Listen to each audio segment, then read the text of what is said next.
Kung business owner ka and views lang yung habol mo sa paggawa mo ng mga videos, you are wasting your time, money, and energy.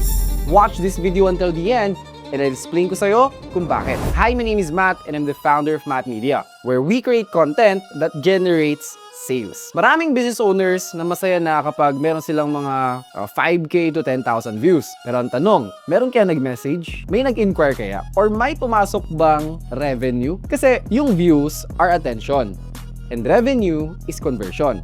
And magkaiba yon. Kapag yung content mo ay general like visit our shop, avail now, you are talking to everyone. And when you talk to everyone, no one feels called out. Pero kapag sinabi mo, are you a business owner struggling to get consistent clients? Now, you're speaking to someone specific. Hindi mo kailangan maging viral. Pero maganda rin na maging viral, of course. Kailangan malinaw kung sino ang kausap mo at anong problema yung sinusolve mo. Kasi kahit mataas yung views mo, pero mali naman yung audience mo, kung walang mag-message, walang mag-inquire, wala kang kikitain. And as a business owner, ayaw mo yun. Attention feels good, but clarity brings revenue. And that's how we do it in Matt Media.